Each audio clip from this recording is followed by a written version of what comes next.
Iya Pak, kenapa sih Pak? Kita hitung Pak. Kelurahan Jagakarsa siap untuk selamat. Bencana ini sekecil mungkin kita bisa hindari atau memang jangan sampai terjadi seperti itu. Ya, misalkan sering terjadi kebakaran, ya kita himbau jangan nabun atau memang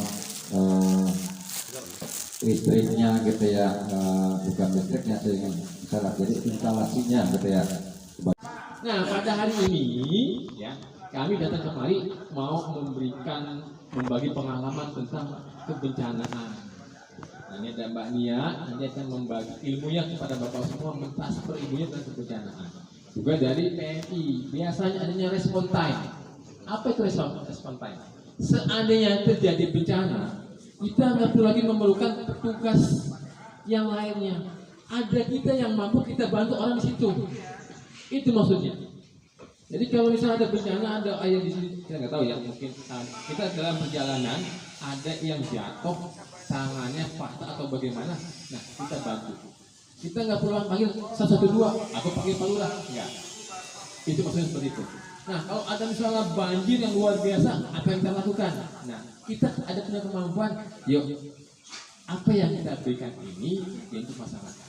Jadi sekali lagi kami ini kemarin datangnya adalah untuk selain membagi pengalaman juga mencari teman sebanyak-banyaknya tentang partner untuk koordinasi dan melakukan kerjasama menuju kebencanaan. Ya. Yang disebabkan oleh faktor alam yang tadi Masnya bilang, faktor non alam maupun faktor manusia ya, sehingga menimbulkan kerugian. Apa aja kerugiannya? Ada 4. Korban jiwa, materi atau ekonomi, kerusakan lingkungan, dan dampak psikologi. Nah, ada yang bisa menggunakan kursi yang seperti ini. Kalau kursinya ketutup semua itu bagus. Nah, kemudian ada juga bisa menggunakan di bawah kursinya Mas. Nah, ini bisa juga digunakan Pak, Bu. Jadi, tapi pastikan kursinya kokoh, kuat. Ya, jangan kuat ya, gitu.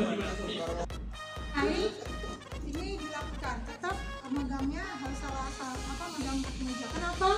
Karena kalau tidak dipegang, gunjang meja kuat dia jalan aja, bergeser. Nah, jadi ini berbagai cara bisa kita lakukan dengan meja, dengan kursi, anggota badan. Makasih Mas Yaya. Dalam bangunan dan sebagainya mereka bisa menggunakan. Nah, ini dengan tas, meja, kursi, meja. Kemudian dengan tiang berlindung di pilar.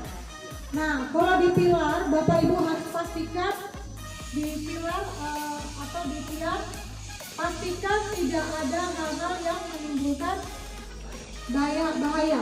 Contoh kalau dalam ruangan di pilar ternyata ada AC. Boleh nggak kita di bawahnya? Jangan. Di bawah kipas angin boleh nggak? Buka kaca?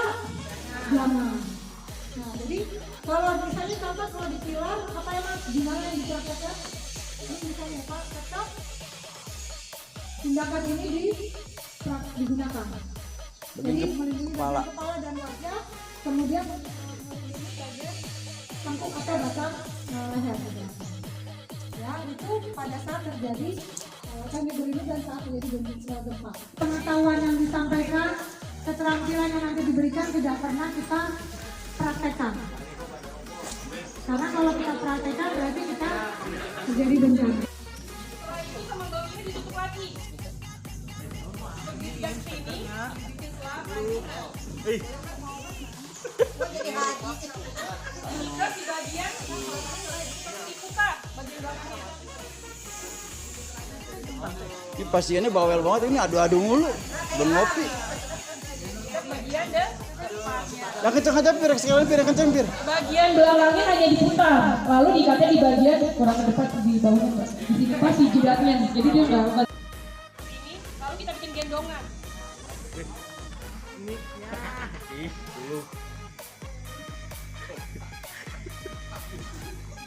Lalu bikin gendongan.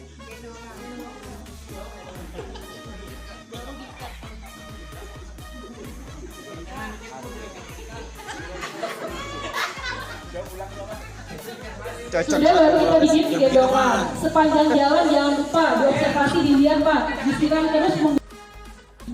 Dan itu terjadi tidak cuma di rumah saja, terjadi ketika kita olahraga, terjadi saat kita jalan kaki nih lagi jalan, terjadi di rumah sakit, di rumah pun bisa terjadi. Ketika kita mengalami hilang kesadaran, entah itu keluarga kita, teman kita, apa yang harus kita lakukan? Disinilah kita akan praktek yang namanya resusitasi jantung paru. Boleh satu relawan? Pak, bahunya 2 tangan. Bapak tetap di tengah-tengah tubuh korban. Bapak, bisa dengar suara saya? Oh masih nggak dengar Pak. Kalau masih direspon kita dia nggak dengar, terus dia masih tidak buka mata, lalu kita cek yang namanya nadi sama pernapasannya. Gimana caranya? 2 jari tangan kita Pak, 2 jari taruh di bagian lehernya di samping.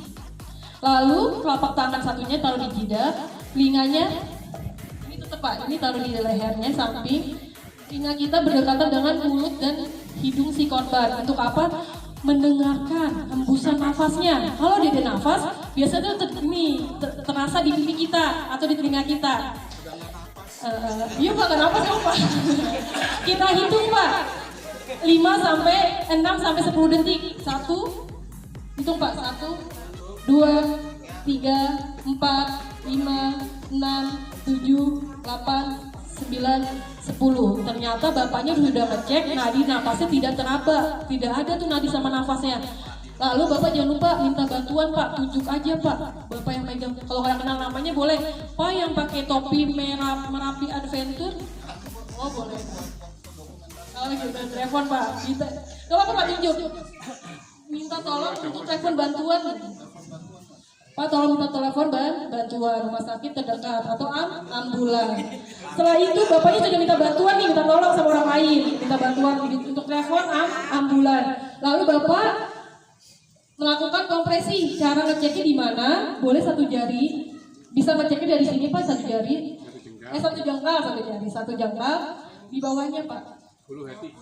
Pas di bulu hatinya atau di ujung pedang 2 jari di atas tajung pedang. Menggunakan tumitnya Pak. Lalu tangan yang di bawah posisinya seperti ini Pak. Lalu ini ngunci, di atasnya ngunci. Oke. Posisinya tegak lurus. Sikunya tidak menekuk. Ini patahnya tidak menyentuh kaki Pak, tapi bangun begini Pak. Nah, posisi Bapak seperti ini. Berdiri Pak. Agak nyondong ke depan. Ini dikunci sudah, menggunakan bahunya nanti. Lakukan 1 kegiatan Pak, bisa tekan. Nah, lagi. Nah, lalu ini bapaknya akan melakukan kompresi selama 100 kali per menit. Lakukan Pak, sampai 100. Tuh 2, terus Pak cepat. Tuh 2, dengerin temponya. 5, 6, 7, 8, 9, 10, 1, 2, 3, 4, 8, 9,